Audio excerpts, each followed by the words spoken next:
বিএনপির কোনো নেতার লক্ষ্য যদি মানুষের আস্থা অর্জন না হয়ে উদ্দেশ্য ভিন্ন হয়, তিনি দল থেকে ছিটকে পড়বেন বলে মন্তব্য করেছেন ভারপ্রাপ্ত চেয়ারম্যান তারেক রহমান।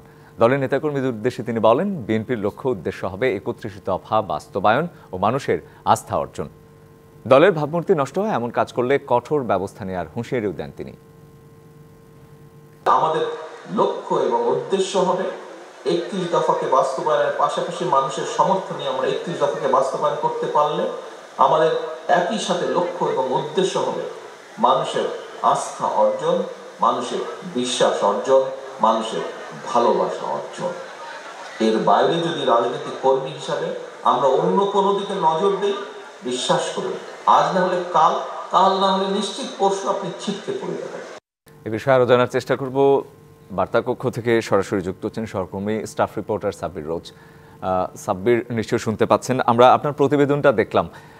আমার আপনার কাছে প্রশ্ন থাকবে যে স্মারকলিপি বিএনপি দিয়েছে, যদিও তারা পুলিশের বাধায় আসলে হাইকমিশন পর্যন্ত যেতে পারেনি, কিন্তু স্মারকলিপিটি দেয়া হয়েছে। সেটিতে আসলে কি আছে, কোন বিষয়গুলো আসলে নির্দেশ করেছে বিএনপি? রঞ্জন, আপনাকে ধন্যবাদ। বিএনপি যে স্মারকলিপিটি দিয়েছে সেই স্মারকলিপিটিতে মূলত কয়েকটি বিষয় উল্লেখ করা হয়েছে, যেটি খুব সম্প্রতি ঘটে যাওয়া বিষয়গুলো। তার মধ্যে গেল ২ ডিসেম্বর ভারতের আগরতলায় বাংলাদেশের উপ হাইকমিশনে যে হামলা হয়েছে সেটি হাইলাইট করা হয়েছে। সেখানে বিএনপির পক্ষ থেকে বলা হয়েছে যে আপনি জানেন বাংলাদেশে ইসকন নেতা চিন্ময় কৃষ্ণকে গ্রেপ্তার নিয়ে ভারত যেহেতু হিন্দুবাদী দেশ, তাদের হিন্দু উগ্রবাদী যে বিষয়গুলো রয়েছে বা জনসাধারণ রয়েছে, তারা ত্রিপুরায় হামলা চালায় এবং বিএনপির অভিযোগ সেই হামলার সময় ভারতীয় যে আইনশৃঙ্খলা বাহিনী ছিল তারা নিশ্চুপ ছিল এবং পরবর্তীতে ভারত সরকারও সেটি নিয়ে কোনো স্টেপ নেয় নাই, যার কারণে বাংলাদেশের একটা প্রতিবাদ মুখর পরিস্থিতি তৈরি হয়। এটা বিএনপির স্মারকলিপিতে উল্লেখ করা হয়েছে। তারপর আপনি আরও বিষয় স্মারকলিপিতে উল্লেখ করা হয়েছে, যেটি হচ্ছে যে সাম্প্রদায়িক উস্কানির যে বিষয়টি রয়েছে।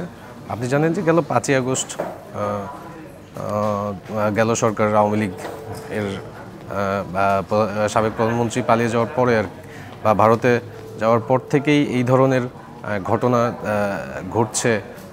সেটি বিএনপি মনে করছে যে এই বাংলাদেশের পরিস্থিতি বা অন্তর্বর্তী সরকারকে প্রশ্নবিদ্ধ করার জন্যই এই ধরনের কর্মকাণ্ড করা হচ্ছে এবং ভারত সেটি উদ্দেশ্য প্রণোদিতভাবে করছে যেন বিশ্বের কাছে বাংলাদেশের ভাবমূর্তি নষ্ট হয়।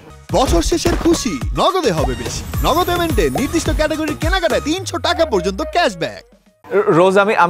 রোজ আমি আপনাকে থামি এই আপনার কথার সূত্র ধরে একটু বলতে চাই। আমি আপনার প্রতিবেদনে যেটি দেখেছি, রুহুল কবির রিজভী তিনি বলেছেন যে ভারত বাংলাদেশের ভাবমূর্তি নষ্ট করতে চাইছে বিশ্বে। সেই ব্যাপারে বিএনপির অবস্থানটা আসলে কি, বা তারা আসলে কি করছে এই ভাবমূর্তি রক্ষায় বা ভারতীয় আগ্রাসনের বিরুদ্ধে তাদের আসলে কোনো পদক্ষেপ আছে কিনা, সেই ব্যাপারে কিছু জানতে পেরেছেন কিনা বিএনপি নেতাদের কাছ থেকে? রঞ্জন, বর্তমান যে প্রেক্ষাপট রয়েছে বাংলাদেশের, সেই প্রেক্ষাপটে অন্তর্বর্তী সরকারও চায় জাতীয় ঐক্য গড়ে তোলার যে বিষয়টি, তার সাথে তাল মিলিয়ে বিএনপি জাতীয় ঐক্য গড়ে তুলতে চায় এবং বিএনপির নেতৃত্বে সেই জাতীয় ঐক্য তারা ধরে রাখতে পারছে বা তারা তৈরি করেছে, এটি তারা দাবি করছে এবং এই জাতীয় ঐক্য তৈরি করার জন্যই তারা এই ধরনের প্রতিবাদ জানাচ্ছে এবং ভারতের যে পররাষ্ট্রনীতি থেকে শুরু করে ব্যবসা বাণিজ্য বা বিভিন্ন চুক্তির বিষয়, সেগুলোও তারা পুনরায় আবারও দেখার জন্য বলছে। মানে বিএনপির মূল কথায় বিএনপি বলতে চাচ্ছে যে তারা কোনো প্রভুত্ববাদ নয়, তারা বন্ধুসুলভ যে সম্পর্কটা, সেই সম্পর্ক থাকবে, কিন্তু কারো দাসত্ব মেনে নেওয়া হবে না। ভারতের এই ধরনের বিষয়ের সম্প্রতি ঘটে যাওয়া বিষয়ের প্রতিবাদেই মূলত আজকের এই পদযাত্রা। বুঝতে পেরেছি, জি, বুঝতে পেরেছি আপনার কথা থেকে। ধন্যবাদ আপনাকে রোজ আমাদের সাথে যুক্ত হওয়ার জন্য।